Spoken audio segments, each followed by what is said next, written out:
Assalamualaikum warahmatullahi wabarakatuh. Selamat malam teman Pro 2. Kembali lagi di Jaga Malam. Dan sekarang kamu ada di Bolkes teman Pro 2 ya. Seperti biasa di hari Rabu ini, Denny gak sendirian. Denny barengan sama Abah Noris dari Gunners Cirebon. Halo, selamat malam Abah Halo, Noris. halo, Gimana? selamat malam Mas Denny.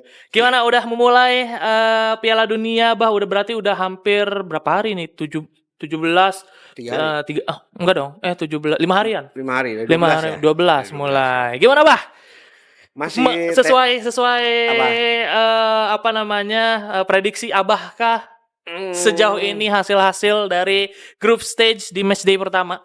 Saya sih berusaha konsisten nih ngawasin beberapa tim aja ya. Oke. Kayak Jepang, Ya. Norway, ya Ya. masih sesuai dengan harapan lah. Oke. Cuma ada beberapa yang haho tuh Iya, ada iya, dari benar, beberapa iya, match iya. tuh kita haho kok Benar. bisa begini gitu. Iya, iya, iya. Dan kita bakal fokus ke yang bikin haho itu teman Pro 2 ya, karena banyak banget apa namanya hasil-hasil pertandingan di group stage ini yang benar-benar bikin haho, emang benar-benar bikin haho. Betul. Contohnya ini mungkin ya, Bay, yang kemarin tuh yang paling mencolok itu pertandingan Spanyol lawan Tanjung Verde atau Cafe Verde ya. Ini berakhir 0-0, Bah. Terus mencuat satu nama Botuna. Kalau kata Abah, bocah tua nakal, 40 tahun baru debut di Piala Dunia dan penampilannya luar biasa. Menurut Abah gimana pertandingan kemarin Spanyol? Menarik sekali ya. Memang transisi juga dari Spanyol, memang ciri khas Spanyol tuh tetap unggul ya dari beberapa lini gitu. Cuman yang perlu di highlight itu ya semuanya ngelihat ke Tanjung Verde-nya ini kan. Pertahanannya cukup kuat gitu. Betul. Dia hanya mengandalkan serangan balik. Betul. Sayangnya yang di depannya tuh insting mencetak golnya tuh kurang gitu. Betul. Beberapa kali kalau tidak salah 10 menit akhir di 80 sekian ke 90 itu ada 2 peluang yang serangan balik, tapi ya pertama salah passing, kedua kena tackle backnya Spanyol gitu kan. Nah kalau dari sisi Spanyolnya sendiri, memang belum fitnya Lamine Yamal tuh sangat berpengaruh. Ngaruh sekali. Kita lihat juga beberapa kali Ferran Torres di posisinya juga masih kurang maksimal gitu. Terus menurut saya PR-nya Spanyol satu sih, nggak punya striker zaman dulu kayak Raul Gonzalez, Torres gitu kan. Atau setidaknya siapa namanya yang pindah Morata ya? Alvaro Morata. Gak dipanggil ya, Pak ya? Enggak gitu kan. Maksudnya tidak punya striker yang model seperti itu. Kemarin tuh berarti naro di depan tuh. Kemarin tuh Oyarzabal. Ya, itu dia mencatat rekor baru. 25 menit nggak nyentuh bola di Piala Dunia. Ngapain aja? Jadi lari-lari doang. Baru setelah 2 menit beberapa peluang lumayan bagus kan ketika tendangan depan gawang kena tips segala macam. Emang si Botuna ini luar biasa. Botuna emang bener-bener nakal, nakal. Dari yang tadinya cuma 50 ribuan followers di Instagram bahkan sampai 5 juta. Sekarang 5 juta sekarang, Bang. Itu 2 jutanya warga negara Indonesia. Bener. Dan Bah, yang jadi angle baru dari Spanyol ini kan kemarin tuh sempat rame juga. Baru kali ini nih Piala Dunia timnas Spanyol tanpa pemain Real Madrid. Tetapi Florentino Perez ini ngambil jalan pintas. Dia ngambil ke Korea dan akhirnya ada pemain Madrid di timnas Spanyol. Jadi itu kalau sekolah itu lewat jalur mandiri. Jalur prestasi, Bang. Jalur prestasi, jalur uang itu. Oh iya bener. Itu jalur uang. Prestasi. Iya. Jalur uang. Mau nggak mau dibeli aja jadi dapat kan dari Korea gitu. Oke. Tapi yang saya coba lihat lagi di Spanyol itu ini persaingan di kiper. Oke. Oh iya bener, Bah. Kiper Spanyol tuh ada siapa yang Juan Garcia kalau saya. Yang Barcelona? Ya. Iya. Itu kan clean sheet-nya lumayan juara dan clean sheet gitu kan. Terus Raya juga Raya juara dan juga, banyak clean sheet benar. dibanding dengan Unai Simon. Unai Simon. Tapi tambeng nih pelatihnya nih. Untungnya nih nggak kebobolan. Coba kalau kebobolan itu habis tuh. Ya kelihatan banget kan kemarin juga mulai menit 60-70 gugup sekali tuh. Banyak diskusi segala macam, masukin Yamal kan, kemudian beberapa pemain dimasukin tetap nggak bisa naikin. Merino sekalipun dimasukin gitu. Berarti menurut Abah pertandingan kemarin tuh sama sekali di luar skenario dari Spanyol ya, Bah ya? Betul. Sebenarnya mungkin Spanyol ini bakal menyimpan dulu tenaga Yamal mungkin ya, Bah ya. Terus akhirnya deadlock. Akhirnya mungkin terpaksa harus ngeluarin Yamal, tapi tetap aja akhirnya. Awalnya sih dikirain tuh meremehkan gitu, udah Yamal cadangan dulu. Saya kira ternyata memang ada kondisi yang belum fit kan Yamal, dimasukin di babak kedua. PR-nya nanti adalah ketemu Arab Saudi. Arab Saudi yang pertahanannya kuat, bahkan back-nya kemarin ngegolin kan, sama nanti Uruguay gitu. Nah, itu dia lawannya masih lumayan. Uruguay draw kan lawan Arab Saudi. Draw itu juga anomali juga tuh. Kok bisa gitu, ada Valverde di situ kan. Arab Saudi ini kayak banyak di netizen di Indonesia nih katanya. Kalau mau ngalahin Arab Saudi ada di YouTube tutorial. Ada dibelokin Mas. Ada di YouTube-nya Coach Justin. Tutorial ngalahin Arab Saudi kan pertemuan pertama kita 1-1 malah unggul duluan kan waktu di Jeddah Korat Mangun kan. Gol kedua Marcelino Ferdinand 2 gol kan? Betul memang si kemarin yang back yang ngegolin tuh nggak main di 2 pertandingan itu. Lagi cedera. Dan ada juga yang banyak yang bilang kalau misalkan kalau Spanyol kemarin main kayak Tanjung Verde ngelawan Tanjung Verde, Indonesia juga bisa ngalahin katanya begitu. Jumawa gitu. Iya, Jawa gitu. Karena kan kayaknya emang bener-bener gak tahu Spanyol yang habis kreativitasnya atau emang si back dari Tanjung Verde ini bener-bener kokoh. Ya emang mau bola tuh cuma muter-muter di situ doang, nggak bisa masuk. Ketika diserang itu Tanjung Verde itu sampai 6 back. Bertahannya tuh 6 back. Jadi dia transisinya hanya dari tengah ke belakang. Ke depan dia ninggalin satu pemain aja untuk serangan balik gitu. Jadi mentok aja udah. Sampai Rodri ditarik juga nggak bisa gitu di tengah juga gitu. Karena di tengah mungkin dikuasain tapi ketika maju mentok. Ditambah kipernya timingnya bagus banget itu. Betul. Mas Denny umur 40 tahun nih nanti ya kira-kira. Atau saya lah gitu. Saya nih umur 40 tahun masih bisa ngapain? Masih antar anak. Iya. Ini dia masih main bola di Piala Dunia lagi. Lawan Spanyol kan? Banyak save-nya. Betul. Gokil. Lawan Spanyol masalahnya. Iya, lawan Spanyol. Itu. Dan ini namanya tuh siapa lagi? Lupa lagi. Ya kalau si nickname-nya itu kan Fozinho. Iya.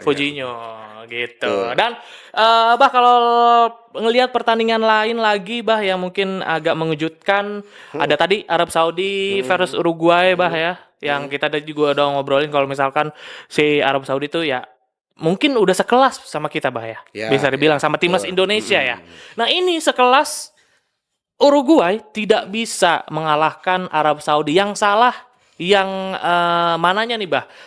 Arab Saudinya emang udah bagus banget sekarang atau mungkin Uruguay yang lagi kurang perform?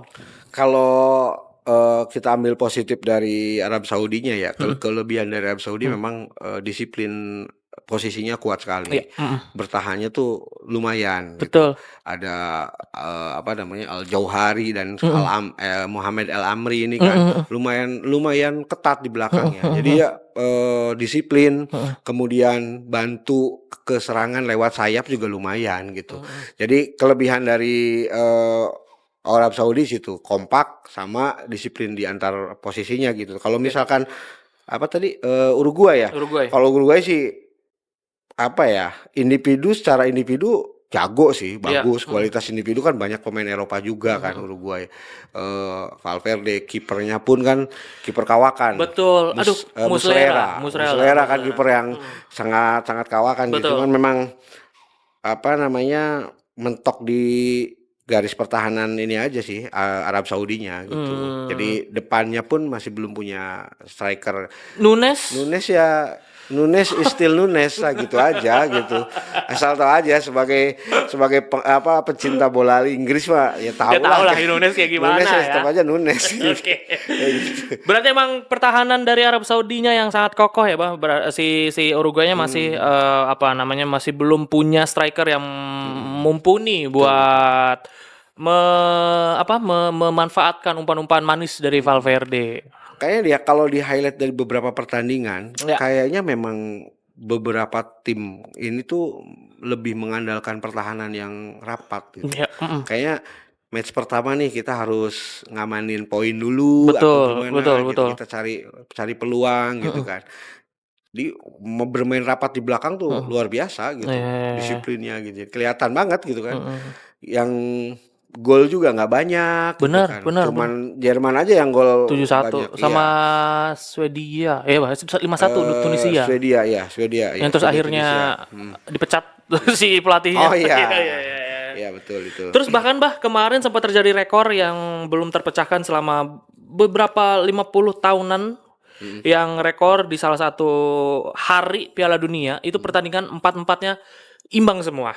Mungkin itu juga jadi salah satu cerminan dari tim-tim ini main aman dulu mungkin ya, Pak ya. Betul, main aman. Jadi mereka mau cari poin gitu, tapi dengan cara yang aman gitu. Iya. Minimal 1 poin cukup. Karena sekarang kan ada skema 3 runner up terbaik kan. Jadi artinya 1 kali menang, 1 kali draw, bahkan 1 kali kalah, 1 kali menang pun bisa jadi draw. Bisa jadi kemungkinan masuk gitu. Jadi lebih ke situ. Jadi agak kurang gimana gitu gregetnya. Berat main aman banget gitu. Betul. Nah, Pak, sebelum jauh lagi ke pertandingan selanjutnya, Denny lupa sampai mau ngomongin soal Meksiko lawan South Africa. Ini kan sangat jadi sorotan, Bah ya. Dari pertandingan awal udah ada 3 kartu merah. Dari 2 pemain South Africa kalau nggak salah ya. 1 Meksiko. Dan ada juga sorotan wasitnya. Kalau sekarang kan VAR setelah ngelihat LCD, LED itu ada pengumuman dari wasitnya dan itu wasitnya kurang fluen bahasa Inggrisnya. Gitu. jadi wasit dari mana itu dia? Lupa lagi, Bah. Lu dari mana? Enggak mungkin Afrika juga ya. Dari mana gitu ya? Lupa gitu. Nah, itu menurut Abah gimana, Bah? Maksudnya ini kayaknya Piala Dunia kayak sekarang tuh agak kurang enggak sih, Bah, menurut Abah? Dari segi regulasinya seperti itu tuh ya memang kalau misalkan seorang wasit itu kan selain dia punya lisensi wasit FIFA gitu kan, harusnya kan ada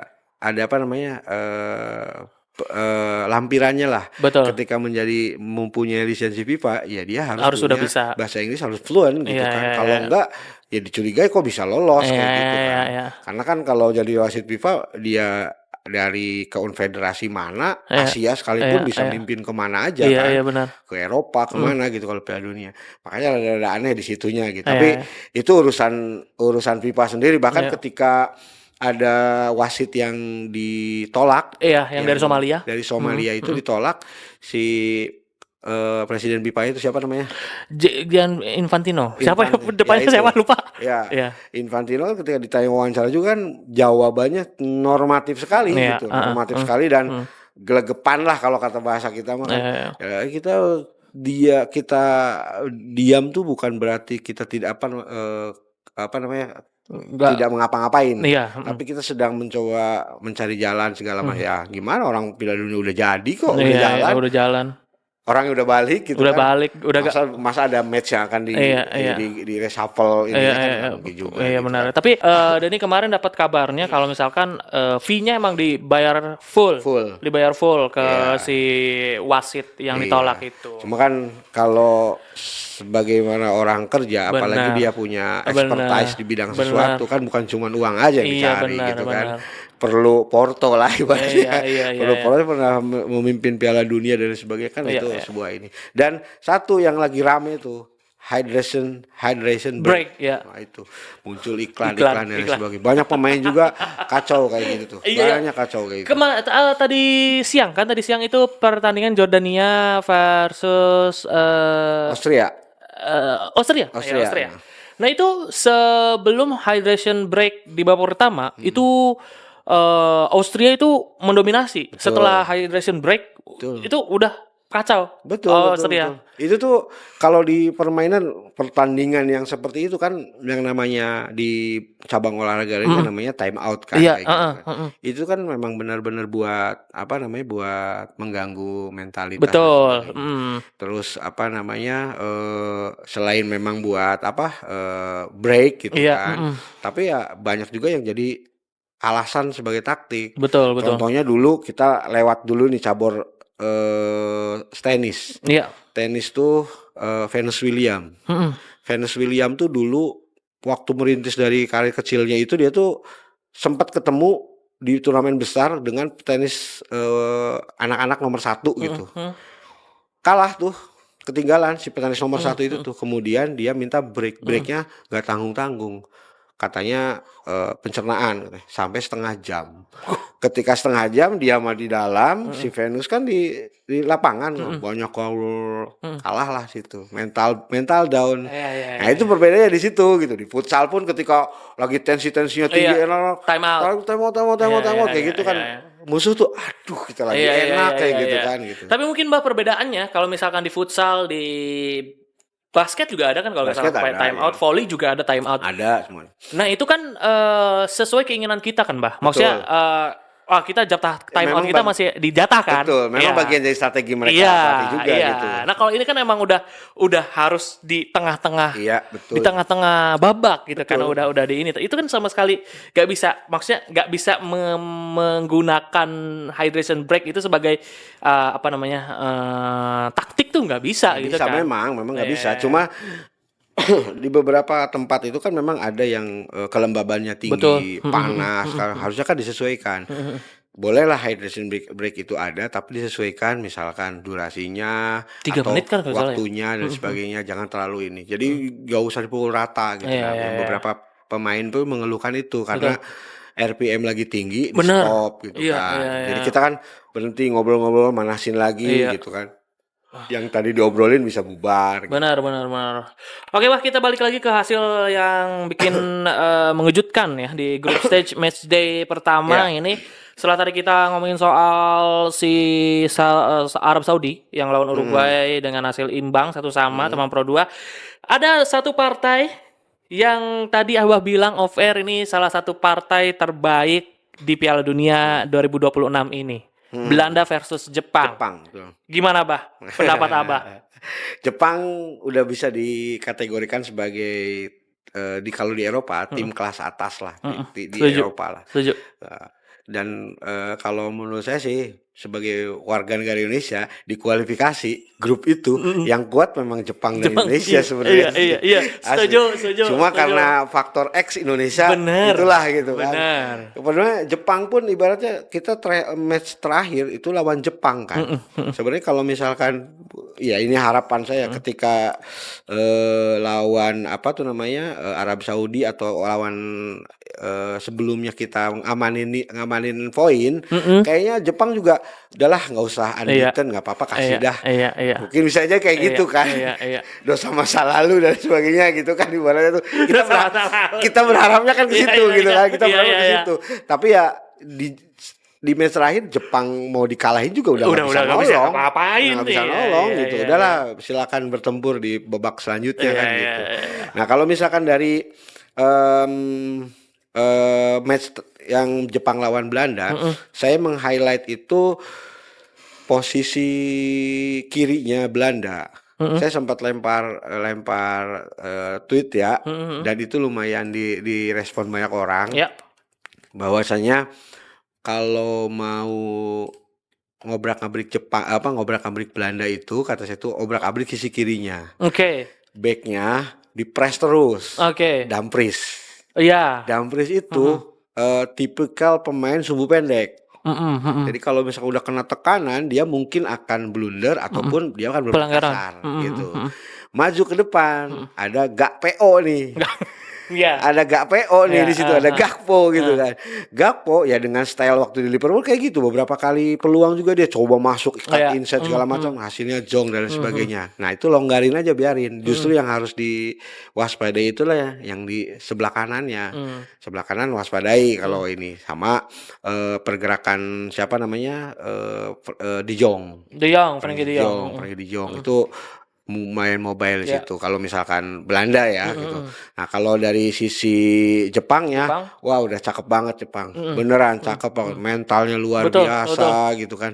Kebiasaan pelatih yang tidak biasa dia pakai time. Iya. Kayak tinju. katanya nggak kedengeran kalau kalau di sini kan sekian menit. Nah, itu tuh mungkin mengandung makna. Betul. Di menit keberapa dia ngacungin berarti menit ke situ kamu harus nyerang. Gini, iya. Mungkin ya gitu kalau sebagai insting pelatih itu mungkin nih 85 berarti posisi harus gini nih. Kalau posisi kalah atau posisi menang harus gini gitu. Daripada ngomong satu-satu kan repot gitu. Itu efektif banget. Dan antar lininya luar biasa. Betul itu sangat solid banget gitu, solid banget. Walaupun udah nggak ada Endo kan. Nah, itu Bah, itu tidak ada Endo pun kayak gitu mainnya. Betul. Kalaupun ada Endo kita tahu sendiri Endo di Liverpool kan.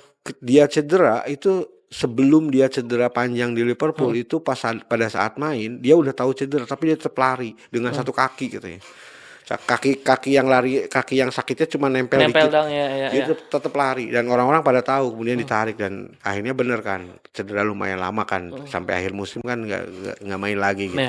Sekarang kambuh lagi katanya. Kambuh lagi. Sayang sekali itu kalau ada Endo, waduh ngorak-ngarik. Itu kayaknya bisa menang ya. Bisa menang, benar bisa. Tapi Bah kalau misalkan satu pemain yang paling menonjol di pertandingan Belanda versus Jepang ini siapa Bah? Yang jadi man of the match versi Abah. Siapa ya? Ya paling ya ke Belanda sih kalau saya. Ke Belanda. De Jong kah? Saya sih lebih suka Van Dijk aja sih. Van Dijk. Van Dijk. Satu gol kan dia. Satu gol. Pembuka gol kalau nggak salah. Gol pertama. Gol pertama ya. Kayak nggak disengaja juga kan. Betul. Pas banget posisi itu mah bola nyamperin. Set piece kan? Iya. Bukan set piece, crossing. Oh iya crossing. Crossing itu mah bener-bener bola nyamperin kepala. Bener tinggal begini doang. Tinggal ngarahin doang. Iya, gitu. Dan selanjutnya Bah, pertandingan Brazil versus Maroko. Ini kalau Brazil Maroko semakin menasbihkan bahwa memang Maroko masuk semifinal 4 tahun yang lalu itu memang pantas. Iya, pantas. Memang pantas. Tapi sorry itu saya untuk Piala Afrika harusnya kan Senegal katanya gitu kan. Sebentar. Tadinya Senegal dulu kan, terus akhirnya dialihkan. Enggak. Maroko. Oh, yang juara tuh Maroko. Pertama itu Maroko kan. Maroko terus dipindahkan kan ya? Atau pokoknya tuh kalau nggak salah tuh apa sih ya? Karena ada walkout kan si Senegal kan. Senegal. Terus jadi Maroko, kemudian timnas Marokonya mau balikin lagi gitu kan. Timnas Senegalnya udahlah nggak usah gitu. timnas yang sangat rendah hati. Kemarin juga kan jadi apa ya kalau bahasa Sundanya jadi piomongan jadi bahan pembicaraan. Gara-gara Jumat kemarin. Waktunya sholat Jumat, padahal kondisi di kota itu kalau di New Jersey atau di mana gitu, seluruh pemain Senegal itu keluar sholat Jumat, padahal kondisinya lagi panas-panasnya, bukan angin, lagi angin. Nah beberapa pemain tuh menyalahkan pelatihnya, kenapa katanya? Itu kondisinya sangat tidak baik buat pemain katanya. Kenapa Anda membiarkan pemain Anda untuk melakukan sholat Jumat? Padahal kan ya maksudnya bisa di hotel atau lagi mana katanya. Luar biasa kayak kata seorang ustadz katanya untuk apa sebuah piala kalau kita meninggalkan sholat. Bener sih Lo akbar gitu.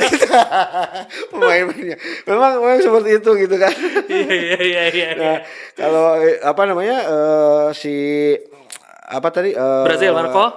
Brazil ya. Kalau Brazil saya ngelihat di back Gabriel kayak demam panggung. Iya, benar. Gabriel demam panggung beberapa kali kalah lari gitu. Beberapa kali. Terus yang ngegolin tuh Yang Oh, ngegolin Vini ya, Vini sama Vini. Ismail Saibari. Iya, Vini. Yang ngegolin kan Vini. Vini apa namanya? Individual juga kan, Bah, itu, Bah. Betul, itu dari siapa sih itu tuh ya? Ada apa namanya? Si Rapinya ya main ya? Rapinya Oh, Rapinya Rapinya tuh enggak ya? Rapinya tuh main di kanan. Main Main di kanan kanan, ya, ya, ya. kanan ya. Tukeran gantian-gantian sama si ini, ganti-gantian sama Lukas Paqueta. Lokas Paketa ya. Hmm, Ya memang pembedanya di Vini sih, di sini bener, pembedanya di Vini. bener. Di tengah ada Bruno dan siapa namanya? Casemiro. Casemiro gitu kan. Hmm, Masih belum kelihatan sih betul, gitu. betul. Mungkin karena partai pertama juga, Bah, ya. Ya gitu. Penyesuaian sama stadion, sama Stadion cuaca betul. dan lain-lain masih belum pada Hmm. top performanya gitu Jadi ya. cukup adil aja sih kalau Betul. misalkan ketemunya Maroko sih Iya. ya. Jadi kalaupun draw juga ya nggak malu-maluin lah Betul, gitu. betul, Ketemu betul. Maroko semifinalis lah ibaratnya gitu. Semifinalis Heeh. musim kemarin. Musim kemarin, ya 4 tahun yang 4 lalu. tahun yang lalu. Betul. Oke, Bah, ini pertandingan selanjutnya, Bah. Ada Jerman versus Curacao. Curacao. Ini jadi skor terbesar di sejauh ini di Piala Dunia 2026, 7-1, Bah.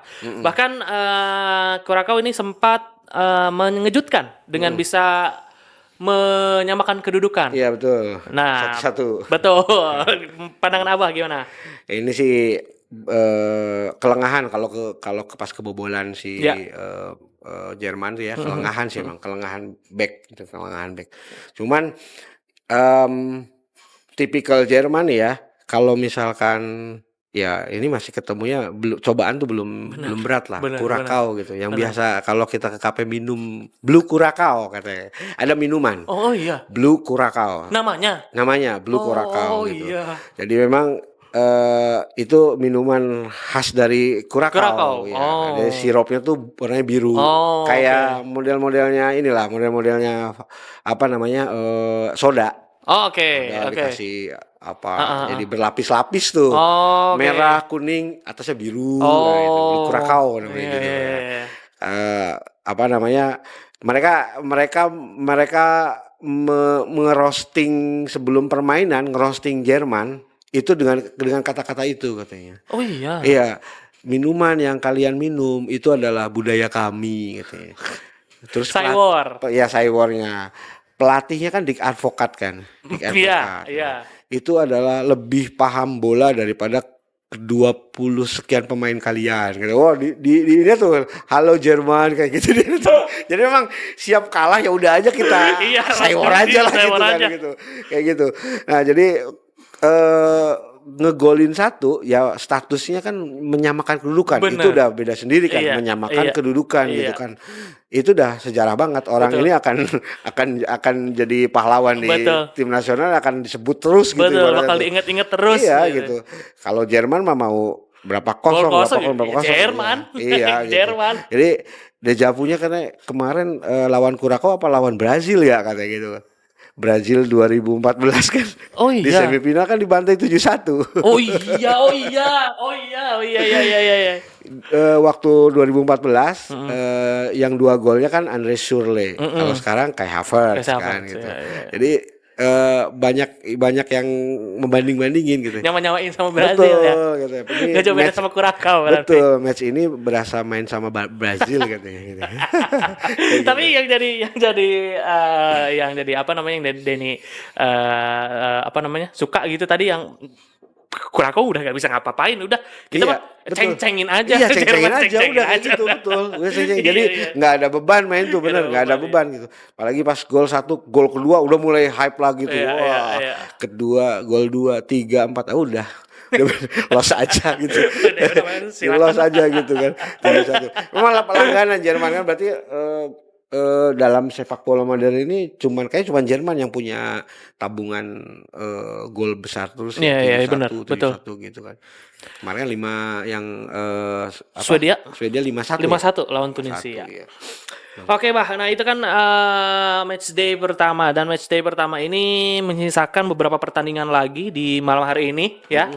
Nanti malam itu di jam 12 ya. Ini ada Portugal versus Kongo.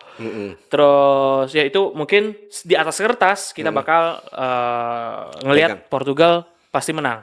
Asal Ronaldo nggak main lah. Tapi kayaknya main sih. Main. Ini masyarakat dari di netizen aja nih katanya. Gitu. Oke, di pertandingan selanjutnya, ada ini yang lumayan seru di match day pertama ada Inggris versus Kroasia. Inggris Kroasia. Pandangan Abah gimana? Bakal gimana nanti? Menang sih Inggris kayaknya. Menang Inggris kayak. Kalau lihat formasi yang pernah kita bahas sebelumnya kayaknya udah cukup inilah paripurna banget gitu. Kalau Kroasia kan ya mediocre semua pemainnya lah. Betul. Semua nggak terlalu. Paling Modric ya. Modric doang. Modric terus ya beberapa. Mandzukic masih main. Gak tahu juga. Gak tahu masih main. Kayaknya enggak lah, paling ya itu yang di ini aja Modric aja yang perlu di ini sih aja. Yang gendong ya, gendong itu aja. Pasti Modric. Dan selanjutnya di pertandingan lainnya ada Ghana Panama. Nah, ini mungkin di luar radar Denny sama sekali gak tahu Ghana sama Panama ini kedalaman skuadnya kayak gimana. Tapi menurut pandangan Abah? Kalau Ghana mungkin bisa memenangkan ini ya. Panama tuh kan ini keikutsertaan kedua kalau nggak salah. Dia tuh kedua gitu. Masih kalau Ghana cuman sekarang nih Ghana tuh kalau tidak salah Thomas Partey itu ditolak masuk Kanada. Oh iya betul. Visanya ditolak karena tuduhan itu kan pelecehan itu ditolak. Nah entah tuh kalau nggak ada Thomas Partey. Tapi kayaknya squad Ghana ngeri sih. Ada Amad Diallo kan gitu. Lumayan gitu. Kayaknya kalau lawan Panama menang aja sih. Masih bisa menang lah kayaknya gitu. Oke, dan terakhir nih berarti match day. Pertandingan terakhir di matchday pertama ini Uzbekistan lawan Kolombia. Uzbek kita tahu ada back Manchester City siapa itu ya yang Susanov ya. Lawan Kolombia ada Caicedo, ada siapa lagi ya? Banyak lah pokoknya di Kolombia bukan Caicedo. Caicedo Ekuador. Astagfirullahaladzim. Kolombia tuh ada langganan James Rodriguez. Oh iya ya? Masih dipanggil kalau nggak salah James Rodriguez. Gokil udah. Masih dipanggil kalau nggak salah James Rodriguez itu abang-abangan Pildun soalnya itu. Iya abang-abangan Pildun, jagoin di Pildun doang. Nah ini nggak tahu nih kalau Kolombia, lihat Kolombia sih sejarah Piala Dunia sering gitu ya daripada Uzbekistan. Iya. Tapi Uzbekistan kan sekarang pembinaan sepak bola kan ngeri udah mulai dari bawah kali. Betul. Di kualifikasi juga kan lumayan tuh. Tapi kalau prediksi kayaknya menang Uzbek nih. Uzbek ya? Menang lah. Biar jadi satu kejutan lagi ya. Betul, Asia tuh jadi luar biasa kan. Sekarang koefisiennya naik semua nih. Betul. Dari sekian banyak yang Eropa banyak yang tumbang, bro. Iya. Asia banyak yang banyak yang menang gitu kan. Betul. Bahkan kemarin 2 hari kemarin sebelum Jordania, terus Iran kalah, itu Asia sempat jadi satu-satunya benua yang belum terkalahkan. Betul. Berarti kan emang ada 6, 2 menang, 2 seri, sisanya kalah tuh. Betul. Jadi koefisiennya tuh kalau diurut dari konfederasi itu Asia nomor 1. Gokil. Betul. Gokil. Tinggal nunggu Indonesia aja di 2030 nih apakah bisa ya ini kan. Tapi ada kejadian menarik kemarin tuh tadi pagi waktu Argentina lawan Aljazair itu ada insiden Messi yang nendang pakai stud sepatunya rame di media sosial. Dan itu tuh nggak di VAR sama sekali. Padahal Messi-nya aja ketika emang nggak sengaja posisinya kayak Messi gitu, kemudian dicoba untuk diintercept sama backnya duluan, terus Messi-nya mau ngambil kena belakang betis. Itu kan kalau tekan sedikit kan antara ankle atau lutut kena itu patah atau terkilir ada gitu. Sampai si Messi juga gini. Nggak sengaja gitu. Berarti kan dia tahu itu tuh salah tapi nggak di VAR sama sekali. Ramai di situ kan. Son of FIFA-nya kemana-mana tuh. Anak emas FIFA segala macam. Dan memang banyak sih kejadian-kejadian kaitannya sama Messi itu yang cocokologinya tuh ke privilege gitu. Banyak ya, banyak. Tahun waktu di Qatar kemarin juga dia tuh pernah di menit keberapa pernah dapat kartu kuning, terus di akhir menit-menit akhir tuh dia handsball. Oh, Handsball, tapi agak miring lah gitu, nggak terlalu kelihatan, tapi jelas handsball katanya. Terus nggak dikasih kartu sama wasitnya. Terus wasitnya ngomong sendiri di media sosial setelah selesai itu katanya. Itu kamu harusnya kartu, tapi daripada saya ngeluarin kartu, kamu siapin aja jersey match worn-nya kamu buat saya. Dikasih. Di ruang pengganti gak sih jersey match worn kan jersey paling mahal itu. Iya. Jersey paling mahal. Teman saya pernah dapat jersey match worn. Harganya 8,5 juta. Itu zaman dulu, itu baunya tuh. Gak dicuci itu, Bang? Gak dicuci, karena gak boleh dicuci kalau jersey match worn tuh.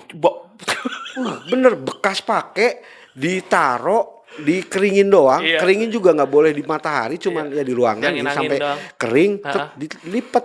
Cuman dia kasih apa tuh? Kamper. Ya? Bukan kamper nanti silika. Oh iya, buat nyerap silika, ini lembabannya aja. Silika taruh situ. Nah, temen saya kolektor jersey. Selemari jersinya tuh. Pas dapat ada temennya, nih mau lihat jersey match worn enggak katanya. Dilihat. Waduh, bagus banget tapi aduh baunya ampun. Itu match worn siapa, Bah? Match worn-nya Parma.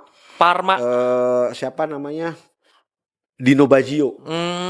Dino Baggio, long sleeve lah, nggak tahu sekarang berapa puluh juta itu kalau dijual. Nggak tahu orangnya kemana gitu. Emang ini disebutnya tuh kolektor jersey, kalau yang kolektor gitu disebut itu kolektor jersey laknat katanya. Kain laknat, sorry. Kain laknat karena bau gitu. Ya. Bukan, maksudnya harga beginian tuh dari mulai. Oh, dari situnya. Ya, dari betul. Situnya. Saya pernah jual ini out of topic dulu nih. Pernah jual punya jersey original Martin Keown, Arsenal. Masih JVC kan. Saya dapat hadiah, saya izin. Ini nggak kegedean segala macam lah, pokoknya saya mau jual ini, saya mau udah ngincer satu jersey lagi ini karena mahal, saya mau jual yang ini. Jual lah, saya waktu itu tuh dapat entah berapa ratus ribu lah. Saya dijual, udah selesai. Seminggu kemudian, saya tahu kan yang jualnya itu gitu. Seminggu kemudian di lapak dianya 1,3. Seminggu kemudian dia remake dikit gitu. Di remake maksudnya? Name setnya kan dibenerin aja. Karena kan pada Martin Keown saya tuh huruf K-nya lepas, jadi cuman E-nya doang. Jadi dia buat huruf K-nya. Tapi dia jelasin ini huruf K-nya udah nggak ori. Jelasin. Masih laku 1,3. Gokil. Mengerikan kayak gitu. Gokil. Tapi Bah, kalau ngomongin soal jersey, jersey terbaik Piala Dunia inilah Jerman tuh iya sih. Karena ini jersey terakhir Jerman dengan Adidas. Oh iya. Tahun ini terakhir. Makanya ini collectible item banget. Dibeli walaupun 2 juta. Dibeli. Beda ini item di sini. Ini ada bintangnya. Di bintangnya ini hologram ada tahunnya. Tahun Jerman dapat Piala Dunianya. 52, 74, 2014 kan terakhir tuh. Ada di sini ya. Gokil. Ada ininya, Berarti jangan sering-sering dipakai, Bah. Sayang memang. Iya. 10 tahun lagi itu masih dicari itu. Aduh. Jadi kalau ya Jerman sih karena memang ikonik. Iya. Adidas itu dari Jerman. Betul, dari Jerman. Gitu, makanya. Diudahin gitu kan. Makanya. Mungkin bosen kali gitu. Iya, mau ganti Mills kayaknya. Kalau PS itu mau pakai Jeta. Jeta dari Indramayu. Oke deh, Bang. Udah mau jam 9, masih lama sih sebenarnya. Tapi kita udahan dulu teman Pro 2 ya. Bapak terima kasih. Kita masih bakal ketemu lagi pastinya ya karena Piala Dunia masih panjang. jalannya masih di match day pertama pun belum selesai. Nah, masih ada nanti malam teman Pro 2 ya. Dan pastinya kita bakal ngobrol lagi sama Abah ya. Terima kasih Abah. Ketemu lagi insya Allah minggu depan kita bakal ngobrol-ngobrol lagi di mungkin ngobrolin match day kedua. Jadi pastiin kamu stay tune ya kalau mau dengerin di hari Rabu jam 8 malam ya, atau mungkin nanti kamu bisa tonton podcastnya di YouTube kita di RRI Cirebon, di situ ada juga ya. Oke, kalau gitu mungkin minta maaf juga kalau misalkan ada salah-salah tadi ya, salah-salah data gitu ya namanya tongkrongan ya Bah ya. Nanti kita ketemu lagi minggu depan teman Pro 2. Terima kasih sekali lagi, terima kasih Abah Noris, kita ketemu lagi minggu depan. Makasih. Betul, dan Denny juga harus pamit di Bolkesnya teman Pro 2, tapi kamu jangan kemana-mana karena Denny masih nemenin kamu di Jaga Malam, jangan galau malam-malam sampai jam 11 nanti ya. Oke.